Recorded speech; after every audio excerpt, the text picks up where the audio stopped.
নমস্কার, আমাদের পঠন পাঠনের ইউটিউব চ্যানেলে তোমাদের স্বাগত জানাই। আমরা চলে এসেছি আজকে ডে 19 নিয়ে।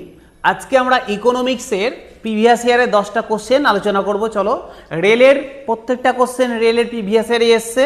আমরা এরকমই 10টা কোশ্চেন বেসিক ইকোনমি থেকে 10টা কোশ্চেন আলোচনা করব।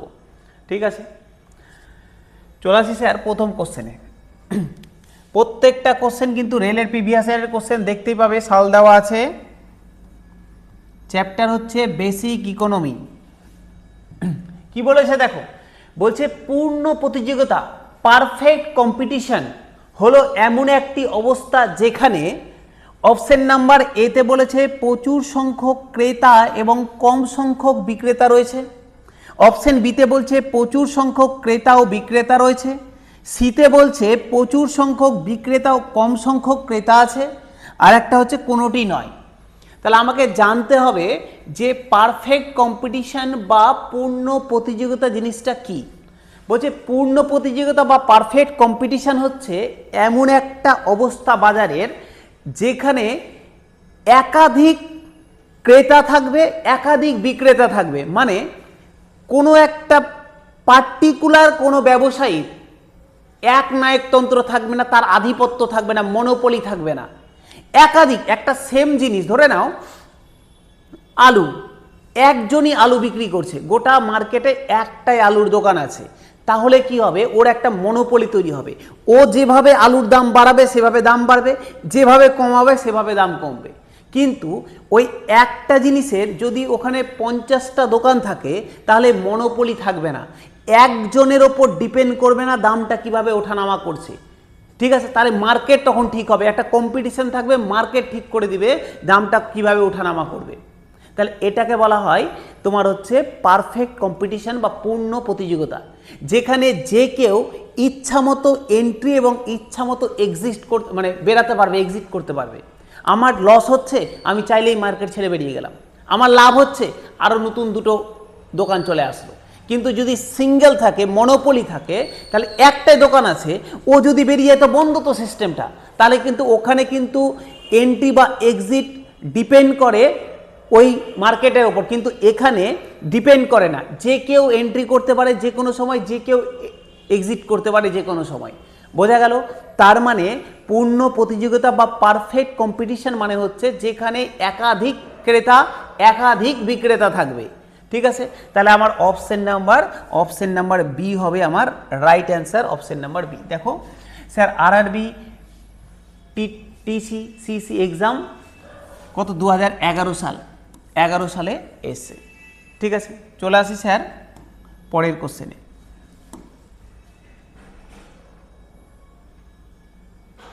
কোশ্চেন নাম্বার 2 দেখো কি বলেছে। বলছে কোন গুণক তত্ত্ব মাল্টিপ্লায়ার থিওরি নির্দেশ করে যে সরকার যত বেশি ব্যয় করবে অর্থনীতি তত বেশি বিকাশ লাভ করবে। খুব সুন্দর একটা কথা বলেছে, বলছে সরকার যত বেশি ব্যয় করবে অর্থনীতি তত বেশি বিকাশ লাভ করবে। এটা কোন গুণক তত্ত্ব বলে, কোন মাল্টিপ্লায়ার থিওরি বলে? অপশন নাম্বার বি, কেইনসের গুণক তত্ত্ব। কেইনসের গুণক তত্ত্ব এটাকে ব্যাখ্যা করে। আমাদেরকে জানতে হবে স্যার কেইনসের গুণক তত্ত্ব তাহলে কী জিনিস। কি বলছে কেইনস? উনি বলছেন ধরে নাও কোনো একটা মার্কেটে যদি গভর্নমেন্ট, সাপোজ গভর্নমেন্ট কিছুটা ইনপুট করলো, দুটো জিনিস হয় স্যার, ইনপুট আর আউটপুট। ইনপুট মানে আমি যেটা দিচ্ছি, যে টাকাটা ইনভেস্ট করছি সেটা ইনপুট, তার বিনিময়ে যেটা আমি বাইরে আসছে, আমি 10 টাকা ইনভেস্ট করলাম, 100 টাকার কাজ হলো, তাহলে 10 টাকা ইনভেস্টটা হচ্ছে আমার ইনপুট, তা আমি লাভ পেলাম 100 টাকাটা আউটপুট। তাহলে বলছে যেখানে গভর্নমেন্ট যদি একটু ইনভেস্ট করে কিন্তু লাভটা, আউটপুটটা অনেক বেশি হয়, গভর্নমেন্ট একটু ইনভেস্ট করবে, লাভ হবে, কল্যাণ হবে সবার, লাভ পাবে সবাই। এই যে থিওরিটা, এটাকে বলে কেইনসের মাল্টিপ্লায়ার থিওরি। কেইনসের মাল্টিপ্লায়ার থিওরি। এখানে কি বলছে স্যার, এখানে দেখো কোশ্চেন স্যার আবার বলে দিলাম, বোঝা গেল স্যার? ভালো করে, ছোট্ট জিনিস, জটিলভাবে কিছু নেই। আমরা কিছু গাণিতিক সংকেত আছে যেগুলো দেখাবো, তার আগে একদম পাতি বাংলায়, পাতি মাথায় ঢুকিয়ে রাখো যে গভর্নমেন্ট কিছু ইনভেস্ট করলো, যার আউটপুটটা ইনপুটের তুলনায় অনেক বেশি হবে, আউটপুটটা ইনপুটের তুলনায় অনেক বেশি হবে, সেটাকে বলা হয় মাল্টিপ্লায়ার থিওরি। এবার স্যার আমি এটাকে কিছু গাণিতিক তত্ত্ব দিয়ে লিখছি, ঠিক আছে? দেখো, ধরে নাও কেটাকে কে দিয়ে এই তোমার হচ্ছে কেইনসিয়ান গুণককে প্রকাশ করা হয়। কে সমান বলা হয় delta Y by delta I, delta Y by delta I. এবার গল্প স্যার ডেল্টা ওয়াই কি ডেল্টা আই কি এটা বোঝো, তাহলে জিনিসটা বুঝে যাবে। বলছে স্যার তোমার ইনভেস্টমেন্টের যে পরিবর্তন হয়েছে, ডেল্টা মানে সবসময় পরিবর্তন, এই যে চিহ্নটা দেখতে পাচ্ছ এটাকে ডেল্টা চিহ্ন বলে, বয়ের মতো দেখতে। তো বলছে এই ইনভেস্টমেন্ট তুমি কতটা পরিবর্তন করলে, যার জন্য ডেল্টা ওয়াই মানে হচ্ছে তোমার টোটাল উৎপাদন বা টোটাল আউটপুট কতটা পরিবর্তন হলো। সাপোজ বলছে আমার এখানে ইনভেস্টমেন্ট ছিল 10 থেকে বেরিয়ে 12 হয়েছে, তার মানে আমি আগে 10 টাকা ইনভেস্ট করতাম, এখন 12 টাকা করছি। গভর্নমেন্ট আগে 10 টাকা করতো, এখন 12 টাকা করছে, তাহলে 2 বেড়েছে, তাহলে ডেল্টা আই 2। এটার জন্য আমার আউটপুট আগে 100 হতো, এখন 120 হচ্ছে, তার মানে 20 বেড়েছে আউটপুট, মানে ডেল্টা ওয়াই হচ্ছে 20। বোঝা গেল? তাহলে এই যে কনসেপ্টটা তোমার delta Y by delta I মানে ডেল্টা মানে সবসময় পরিবর্তন, তাহলে এই আয়ের পরিবর্তনের জন্য ওয়াই মানে হচ্ছে উৎপাদন কতটা পরিবর্তন হচ্ছে সেটা বোঝায় হচ্ছে গিয়ে এই তোমার হচ্ছে কেইনস গুণক বা হচ্ছে গিয়ে এই তোমার মাল্টিপ্লায়ার থিওরি বা তোমার হচ্ছে কেইনসিয়ান গুণক দিয়ে, ঠিক আছে? আচ্ছা, আর কি স্যার এখান থেকে আর কি লেখা যেতে পারে? আর একটা জিনিস স্যার লেখা যেতে পারে যে এটাকে এইভাবেও লেখা যেতে পারে 1/1 মাইনাস এমপিসি, 1/1/MPC। এবার স্যার গল্প হচ্ছে এমপিসিটা কি জিনিস? এমপিসিটা স্যার কি জিনিস? এমপিসিটাকে স্যার বলা হয় ভোগ। মানে ধরে নাও আমি আমার ইনকামের কত টাকা, ভালো করে বুঝবে, আমি আমার ইনকামের কত টাকা ভোগ করতে পারছি, মানে কত টাকা আমি ভোগ করছি আমার ইনকামের, সেটা এখানে এই এমপিসির মধ্যে আসবে। সাপোজ ধরো আমি বললাম আমি আমার ইনকামের 80% টাকা ভোগ করি, আমি আমার ইনকামের 80% টাকা ভোগ করি। এবার স্যার গল্প আপনি স্যার 80% টাকা ভোগ করে, তাহলে আমি এটাকে হিসাব করব কিভাবে? বলছি দেখো, ধরে নাও যে যত বেশি তার ইনকামের যত বেশি টাকা ও ভোগ করবে তত হচ্ছে গিয়ে গুণকের মানটা বেশি হবে। মানে কেউ ধরে নাও তার 50% টাকা ভোগ করছে, আমি ইনকাম করছি 100 টাকা, 50 টাকা আমি ভোগ করছি মানে খরচ করছি মার্কেটে। কেউ আবার 100 টাকা ইনকাম করছে, করে 80 টাকা খরচ করছে, তাহলে ও ভোগ করছে 80%। তাহলে বলছে যত ভোগ বেশি হবে আমার ইনকামের, এই গুণকের মানটা তত বেশি হবে। কেমন করে স্যার? সেটা এই সূত্র দিয়ে বোঝা যাবে। দেখো, ধরো 1 মাইনাস, আমি ধরে নাও আমার ইনকামের 1/4 ভোগ করছি, তাহলে 1/4 25% মানে 1/4, তাহলে এটা করলে 3/4 হবে, 4 চলে গেল ওপরে, তাহলে আমার অ্যান্সার হলো 4/3, তাই তো হবে। 1 মাইনাস 1/4 মানে নিচে 3/4, 4টা চলে গেল ওপরে, তাহলে 4/3। তাহলে আমার হচ্ছে মাল্টিপ্লায়ার তোমার হচ্ছে কেইনস মাল্টিপ্লায়ার কত হচ্ছে 4/3। আবার বলছি যে কেউ বলছে না আমি আমার 1/2 ভোগ করছি, 50% ভোগ করে নিচ্ছি, তাহলে কেউ যদি 1/2 ভোগ করে তাহলে নিচে কত পড়ে থাকলো? নিচে হাফ পড়ে থাকলো, তাহলে 2 চলে গেল উপরে, তাহলে এটা হয়ে গেল 2, তাহলে এটা হয়ে গেল 2। তার মানে স্যার কি বললাম, এই যে ভোগটা, এই যতটা এমপিসি যতটা বেশি ও ইউজ করবে তত বেশি গুণকটা হবে। ক্লিয়ার হয়ে গেল? তাহলে এটা ছিল স্যার আমাদের মাল্টিপ্লায়ার থিওরি কেইনসের। নেক্সট আসি 3 নম্বরে। বলছে যখন সমস্ত ইনপুটের আনুপাতিক বৃদ্ধির ফলে আউটপুট একটি বৃহত্তর অনুপাতে বৃদ্ধি পায় তখন উৎপাদন ফাংশনটির প্রদর্শনকে বলা হয়।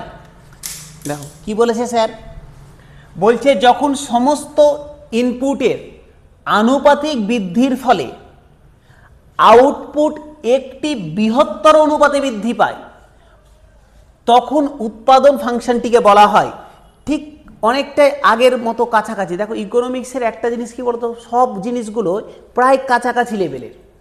বলছে ইনপুটটা আনুপাতিক বৃদ্ধি পেয়েছে, যেভাবে বৃদ্ধি পাচ্ছে একটা রেশিওতেই বৃদ্ধি পেয়েছে, কিন্তু আউটপুটটা বৃহত্তর অনুপাতে বৃদ্ধি পেয়েছে, তখন এই ধরনের উৎপাদনের ফাংশনটাকে কি বলে? আমার স্যার অ্যান্সার হবে ইনক্রিজ রিটার্নস টু স্কেল। মানে কি এবার এটা ইনক্রিজ রিটার্নস টু স্কেল মানে কি? বলছে আমি কোনো একটা পর্যায়ে যদি এমন আউটপুট এমন কিছু ইনপুট দিয়ে দিলাম, এমন একটা ইনপুট, আমি এমন কোনো ইনভেস্টমেন্ট একটু করে দিলাম যার জন্য আউটপুটটা বাড়তেই থাকবে যতক্ষণ না পর্যন্ত ও ম্যাক্সিমাম চূড়ায় যাচ্ছে। আমি 10 টাকা ইনভেস্ট করলাম, আমার ধরুন গাড়ি আটকে ছিল, পার হচ্ছে না, আটকে আছে, অনেক দিন ধরে আটকে আছে, কোনো একটা জিনিস আটকে আছে। হঠাৎ করে আমি মনে হলো যে চল আমি আরও ওখানে 1000 টাকা ইনভেস্ট করে দিই। যখনই আমি 1000 টাকা ইনভেস্ট করে দিলাম, এবার ওটা তত করে বাড়তে লাগলো, একদম ম্যাক্সিমাম চূড়া পর্যন্ত বেড়েছে।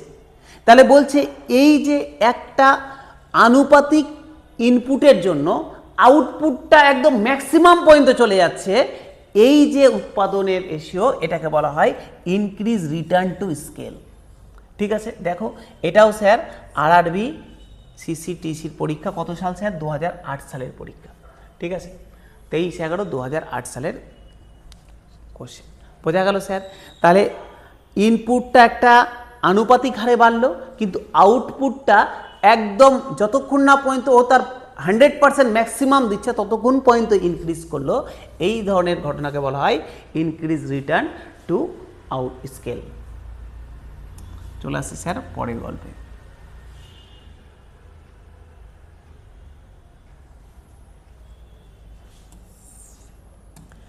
স্যার বলছে ভোক্তা তত্ত্ব, কনজিউমার থিওরি হলো মানুষ কিভাবে তাদের ড্যাশ ব্যয় করার সিদ্ধান্ত নেয়।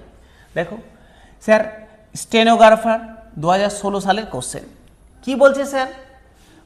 কনজিউমার থিওরি অনুযায়ী মানুষ কিভাবে তাদের ড্যাশ ব্যয় করার সিদ্ধান্ত নেয়? সম্পর্ক, শক্তি, সময়, অর্থ। আমার অ্যান্সার হচ্ছে অর্থ। গল্প হচ্ছে কনজিউমার থিওরি কি জিনিস। কনজিউমার থিওরি বলছে যে একজন ব্যক্তি যে ইনকামটা করছে, সে আমি 30,000 করি, 5,000 করি, 2,000 করি, বলছে যে ইনকামটা করছে সেই ইনকামটার মধ্যে সে কিভাবে তার ব্যয়টাকে ইউটিলাইজ করছে। মানে স্যার এটা ছোট্ট করে উদাহরণ দিই, বুঝতে পারবে। বলছে আমি ধরে নাও 30,000 টাকা ইনকাম করি, একজন 1 লাখ টাকা ইনকাম করে। আমার এই 30,000 টাকার যে লাইফ স্টাইল আর একজনের 1 লাখ টাকার যে লাইফ স্টাইল নিঃসন্দেহে সেম হবে না। আমার ব্যয় একরকম হবে, ওনার ব্যয় একরকম হবে। আমি আমার 30,000 টাকা ইনকামের মধ্যে আমি কিভাবে আমার এই 30,000 টাকাকে ব্যয় করব, বা 30,000 টাকার মধ্যে যে টাকাটাই ব্যয় করব সেটা আমি কিভাবে ব্যয় করব যাতে করে আমি আমার ম্যাক্সিমাম খুশিটা পাই, আনন্দটা পাই, আমি ম্যাক্সিমাম আমার উপভোগটা পাই, করতে পারি সে টাকাটা। এই যে থিওরিটা, এটা হচ্ছে কনজিউমার থিওরি বা ভোক্তা তত্ত্ব। যে একজন যেটা ইনকাম করছে তার মধ্যে থেকেই সে যেটুকুটা ব্যয় করবে সেটাকে ম্যাক্সিমাম ইউটিলাইজ কিভাবে করা যায়, সেটাই হচ্ছে কনজিউমার থিওরি বা ভোক্তা তত্ত্ব। তাহলে এটা হচ্ছে স্যার, দেখো এবার বলছে ভোক্তা তত্ত্ব হলো মানুষ কিভাবে তার অর্থ ব্যয় করার সিদ্ধান্ত নেয়। আমি যে ইনকামটা করেছি সেটা কিভাবে ব্যয় করব তার যে সিদ্ধান্ত নেওয়াটা, সেটা হচ্ছে গিয়ে তোমার হচ্ছে কনজিউমার থিওরি। ঠিক আছে, চলে আসে স্যার পরের কোশ্চেনে। Question number 5, RRB group D 2022-এর কোশ্চেন। বলছে উৎপাদনের প্রান্তিক ব্যয় বলতে বোঝায় ড্যাশ অতিরিক্ত ইউনিট উৎপাদনে মোট ব্যয়ের পরিবর্তন। বলছে প্রান্তিক ব্যয়, স্যার প্রান্তিক ব্যয়, আবার একটু পরে গিয়ে প্রান্তিক উৎপাদন পড়ব। মাথায় রাখবে আমরা এই যে চ্যাপ্টারটা করছি এখানে ব্যয় উৎপাদন এই দুটো জিনিস নিয়েই বেশি আলোচনা, খরচ করা উৎপাদন করা। এখন যেটা পড়ছি বলছে এটা প্রান্তিক ব্যয়, আবার পড়বো কোথাও প্রান্তিক উৎপাদন, ঠিক আছে। তো বলছে প্রান্তিক উৎপাদনের প্রান্তিক ব্যয় বলতে বোঝায় ড্যাশ অতিরিক্ত ইউনিট উৎপাদনে মোট ব্যয়ের পরিবর্তন। অ্যান্সার হবে স্যার এক অতিরিক্ত ইউনিট উৎপাদনে মোট ব্যয়ের পরিবর্তন। স্যার কি জিনিস বলছে, ধরে নাও প্রান্তিক ব্যয়, প্রান্তিক ব্যয় একদম পাতি একটা উদাহরণ দিই তাহলে বুঝে যাবে কি জিনিস। সাপোজ ধরো 100, ঠিক আছে, 100 টাকায় সাপোজ 20খানা, 100 টাকায় ধরো 20খানা কলম পাওয়া যায়, 100 টাকায় 20খানা কলম পাওয়া যায়। তাহলে এর খরচ হচ্ছে টোটাল মানে গড় খরচ হচ্ছে 5 টাকা। এর অ্যাভারেজ কস্ট হচ্ছে 5 টাকা। বললাম 100 টাকায় 20টা কলম পাওয়া যেত, অ্যাভারেজ কস্ট হচ্ছে 5 টাকা। এবার বলছে যে আমি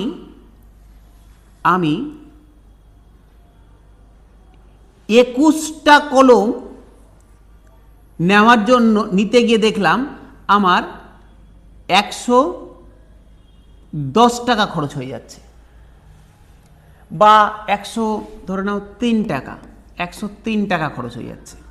আমি বললাম আমার 100টা কলম ছিল, 20টা মানে 100 টাকায় 20টা কলম পাচ্ছিলাম, 5 টাকা করে একটা কলমের দাম পড়ছিল, এটাকে অ্যাভারেজ কস্ট বলে। এবার আমি আর একটা কলম তৈরি করতে গেলাম, 21 নাম্বার কলমটা যখন তৈরি করতে গেলাম আমার 103 টাকা খরচ পড়ে গেল। তাহলে এই একটা কলম বেশি করার জন্য, তৈরি করার জন্য আমার খরচটা 3 টাকা বাড়লো। কয় টাকা বাড়লো স্যার? 3 টাকা বাড়লো।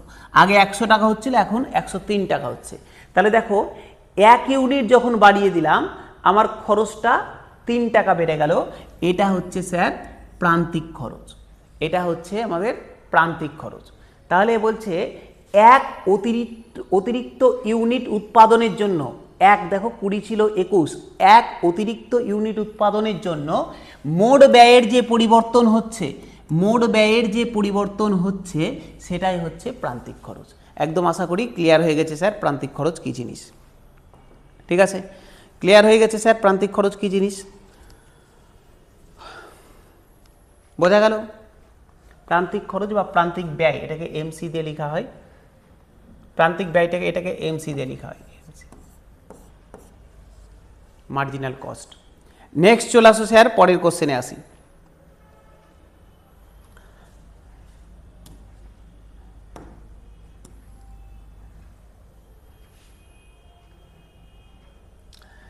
দেখো বলছে নিচের কোনটি পরিবর্তনশীল ব্যয়ের উদাহরণ নয়? স্যার পরিবর্তনশীল ব্যয় কাকে বলে? ভেরিয়েবল কস্ট বা পরিবর্তনশীল ব্যয় কাকে বলে? বলছে উৎপাদনের ওপর ডিপেন্ড করে যে সমস্ত ব্যয় চেঞ্জ হয়, মানে উৎপাদন বেড়ে গেছে খরচ কমে যাবে বা বাড়বে, উৎপাদন কমে গেছে তো খরচ কমবে বা বাড়বে। উৎপাদনের ওপর ডিপেন্ড করে খরচটাও কম বেশি হবে, সব সময় ফিক্স থাকবে না, একই রকম থাকবে না। বোঝা গেল? একই রকম থাকবে না, যেই রকম উৎপাদন হবে সেই রকমভাবে খরচ চেঞ্জ হবে। যেমন তুমি যে কোনো জিনিস তুমি দেখো, আমরা ভাবার চেষ্টা করো, দেখো যে কাঁচা মাল, আজকে ধরে নাও আলু প্রচুর উৎপাদন হয়ে গেছে, আলু 4 টাকা 5 টাকা কেজি বিক্রি হচ্ছে। যদি উৎপাদনটা কম হতো দাম বেশি হতো, তাহলে নিঃসন্দেহে কাঁচামালটা ভেরিয়েবল কস্টের উদাহরণ। আমাকে বলেছে কোনটি নয়, তাহলে ডিস্ট্রিবিউশন এটাও ভেরিয়েবল কস্টের উদাহরণ। ডিস্ট্রিবিউশন যদি বেশি হয় দাম কম হবে, ডিস্ট্রিবিউশন কম হলে দাম বেশি হবে। স্যার প্যাকেজিং এটাও ভেরিয়েবল কস্টের উদাহরণ। দেখো রেন্ট ভাড়া কিন্তু ভেরিয়েবল কস্টের উদাহরণ না, এটা ফিক্স থাকে, ভাড়া কিন্তু ফিক্স থাকে। আমি একটা রুম ভাড়া নিলাম, আমি এখানে টিউশন পড়াচ্ছি, স্টুডেন্ট বেশি যদি বেশি আসে ইনকাম বেশি হবে, কম আসলে কম ইনকাম হবে।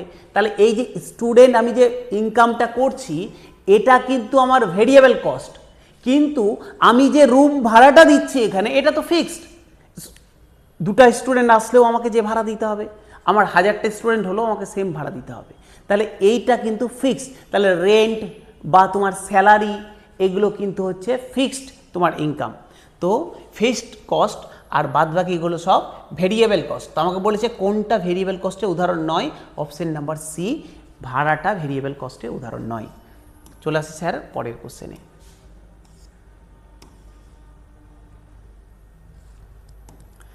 বলছে যদি গড় উৎপাদন কমে যায় তাহলে প্রান্তিক উৎপাদনের উপর কি প্রভাব পড়বে। দেখো বলছে যদি গড় উৎপাদন কমে যায় তাহলে প্রান্তিক উৎপাদনের উপর কি প্রভাব পড়বে। আবার স্যার একই জিনিসে একটু ফিরে আসি, আবার আগের কোশ্চেনটা দেখো আমরা পড়েছিলাম। আচ্ছা স্যার প্রান্তিক ব্যয় পড়ে নিয়েছি, এখানে প্রান্তিক উৎপাদন বলেছে। এখনই বললাম না যে প্রান্তিক ব্যয় থাকবে উৎপাদন থাকবে, মোটামুটি জিনিস একই, ওটা খরচ দিয়ে হবে, এটা উৎপাদন দিয়ে হিসাব হবে। আচ্ছা স্যার গড় খরচও পড়ে নিয়েছি, এবার গড় উৎপাদন, এটাকেও একটা উদাহরণ দিই তাহলে বুঝতে পারবে। গড় উৎপাদন মানে হচ্ছে total production divided by labour. Sir labour মানে এখানে শ্রম বা পুঁজি, শ্রমও হতে পারে। তো আমি যদি মাঠে খেটে আমি উৎপাদন করছি, আমার শ্রমটাও এখানে হতে পারে, বা আমি পুঁজি লাগিয়ে পাচ্ছি সেটাও হতে পারে। বলছে কি স্যার ভালো করে বোঝো, আমি যেটা বলতে চাইছি এটা স্যার হচ্ছে অ্যাভারেজ প্রোডাকশন সমান। অ্যাভারেজ প্রোডাকশন মানে হচ্ছে টোটাল প্রোডাকশন বাই লেবার। কি বললাম স্যার, এটা এল, হ্যাঁ এটা এল, লেবার। স্যার লেবার মানে এখানে শ্রমও হতে পারে পুঁজিও হতে পারে। বলছে টোটাল প্রোডাকশানকে যদি শ্রম বা পুঁজি দিয়ে ভাগ করি তাহলে অ্যাভারেজ প্রোডাকশান আসে। ধরে নাও আমি বললাম 5 জন শ্রমিক মিলে 100 ইউনিট কোনো জিনিস তৈরি করছে। 5 জন শ্রমিক মিলে 100 ইউনিট তৈরি করছে, 100 ইউনিট কোনো জিনিস তৈরি করছে। তাহলে এর অ্যাভারেজ প্রোডাকশান হয়ে গেল 100/5, 20, 100/5, 20। কি বললাম স্যার, ধরে নাও 5 জন শ্রমিক মিলে তোমার হচ্ছে এই 5 জন শ্রমিক মিলে 100 ইউনিট কোনো জিনিস তৈরি করছে, তাহলে আমার অ্যাভারেজ প্রোডাকশান হয়ে গেল 20। এবার বোঝো স্যার, ধরে নাও আমার শ্রমিক সংখ্যা 5 থেকে বেড়ে 6 হয়ে গেল। মনে করো স্যার প্রান্তিক মানে কি বলেছিলাম, প্রান্তিক মানে 1 ইউনিট বাড়বে।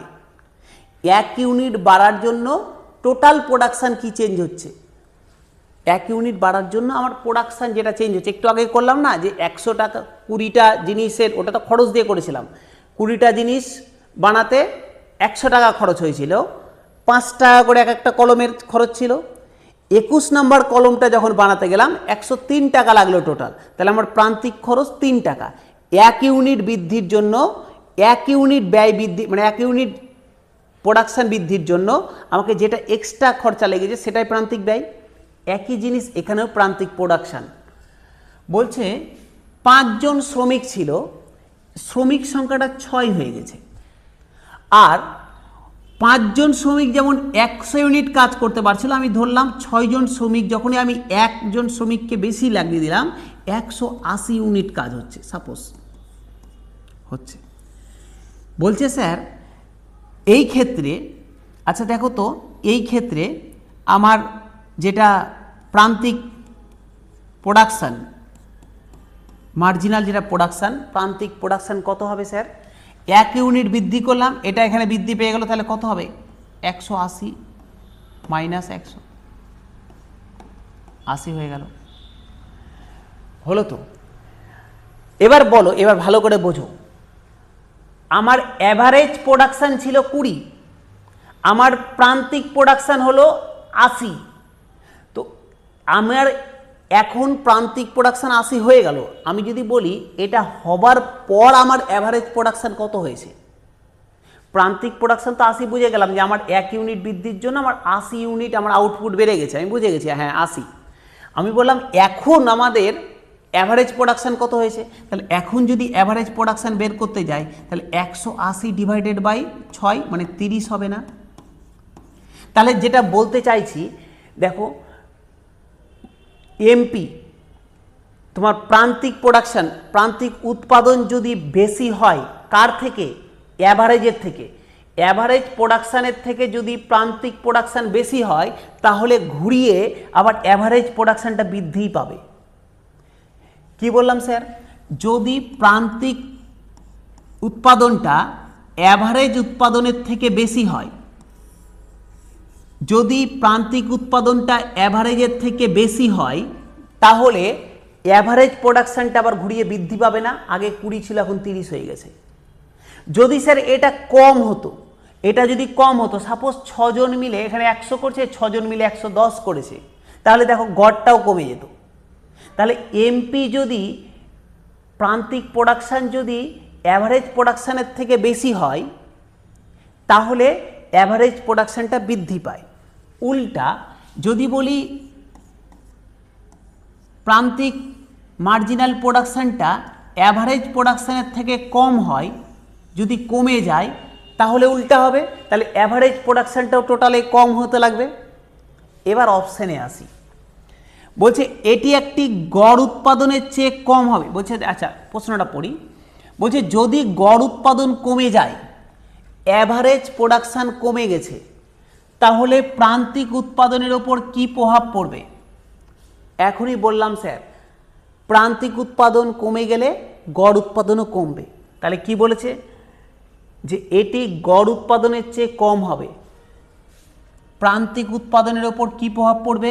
স্যার প্রান্তিক উৎপাদনটা গড় উৎপাদনের থেকে কম হবে, প্রান্তিক উৎপাদনটা গড় উৎপাদনের থেকে কম হবে, প্রান্তিক উৎপাদনটা গড় উৎপাদনের থেকে কম হবে। যদি কম হয় তাহলে কি বললাম, অ্যাভারেজ যেটা উৎপাদন সেটা কমে যাবে, তাই তো দিয়েছে গড় উৎপাদন কমে যায়।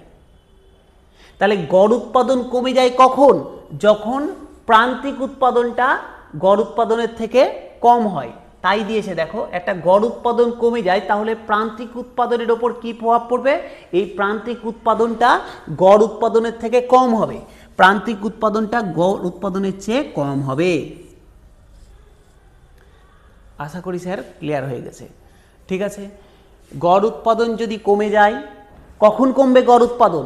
যদি প্রান্তিক উৎপাদনটা গড় উৎপাদনের থেকে কম হয়, তাই দিয়েছে যদি প্রান্তিক উৎপাদনের উপর কি প্রভাব পড়বে, এই প্রান্তিক উৎপাদনটা গড় উৎপাদনের থেকে কম হবে। একদম পাতে হিসাব স্যার। চলো চলে আসি পরের কোশ্চেনে, কোশ্চেন নাম্বার 8।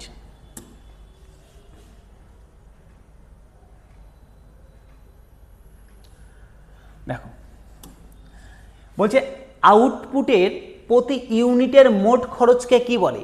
বলছে আউটপুটের প্রতি ইউনিটের মোট খরচকে স্যার কি বলে? Sir average cost. আউটপুটের প্রতি ইউনিটের মোট খরচকে কি বলা হয়? প্রতি ইউনিটের মোট খরচকে স্যার কি বলবো? আমাদের একটু আগেই স্যার পড়লাম একই জিনিস স্যার, একটু আগেই আমরা পড়লাম স্যার যে অ্যাভারেজের প্রত্যেকটা জিনিসকে কি বলা হয়? অ্যাভারেজ কস্ট বলে। একটু আগেই পড়লাম না, মনে করো পড়লাম স্যার, একটু আগেই দেখো পড়লাম আমরা আউটপুটের প্রতি ইউনিটের মোট খরচকে, মানে এক একটা ইউনিটের জন্য টোটাল যে খরচ হচ্ছে, তো এই টোটাল খরচকে কি বলবো স্যার? এই টোটাল খরচকে আমরা গড় ব্যয় বা অ্যাভারেজ কস্ট বলবো। এটাকে আমরা গড় ব্যয় বা অ্যাভারেজ কস্ট বলবো। ঠিক আছে, বোঝা গেল? একটু আগে দেখো এটি সেম জিনিস করে এসেছি যে প্রতি ইউনিটের জন্য মোট যে খরচ হচ্ছে তাকে তো অ্যাভারেজ কস্ট বলছিলাম। অ্যাভারেজ কস্ট মানে কি? অ্যাভারেজ, একটু আগে দেখো অ্যাভারেজ প্রোডাকশান পড়লাম। অ্যাভারেজ প্রোডাকশান মানে total production divided by labour, বললাম না? একটু আগেই বললাম না? তো একই রকমভাবে কি বলেছে? অ্যাভারেজ কস্ট, তাই তো বলেছে আউটপুটের প্রতি ইউনিটের মোট খরচকে কি বলে? অ্যাভারেজ কস্ট বলে। অ্যাভারেজ কস্ট মানে হচ্ছে তোমার প্রত্যেকটা ইউনিটের জন্য টোটাল যে কস্ট হচ্ছে, প্রত্যেকটা ইউনিট, মানে এটাকে যদি এভাবে লিখি, এটাকে এই দিয়ে লেখা যাবে না, সংকেত দিয়ে লেখা যাবে না, এমনি পাতি বাংলায় বুঝে রাখো যে আমি এক একটা ইউনিটের, ধরে নাও একটা উদাহরণ দিই তাহলে বুঝতে পারবে স্যার কী জিনিস, একটা উদাহরণ দিই তাহলে বুঝতে পারবে কী জিনিস স্যার।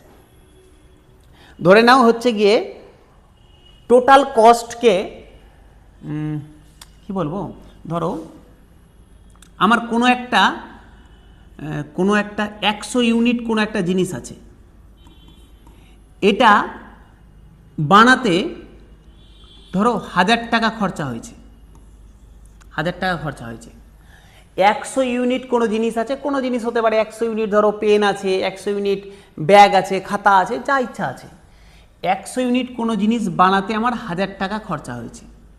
তাহলে এক একটা ইউনিটের যে খরচ, এক একটা ইউনিটের যেটা খরচ মানে 1000 ডিভাইডেড বাই তোমার হচ্ছে 110, এটা হয়ে গেল অ্যাভারেজ কস্ট।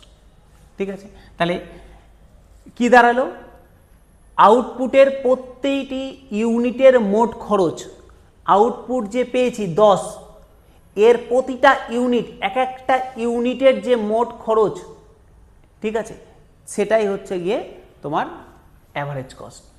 ঠিক আছে, চলে আসি তারপরের কোশ্চেনে।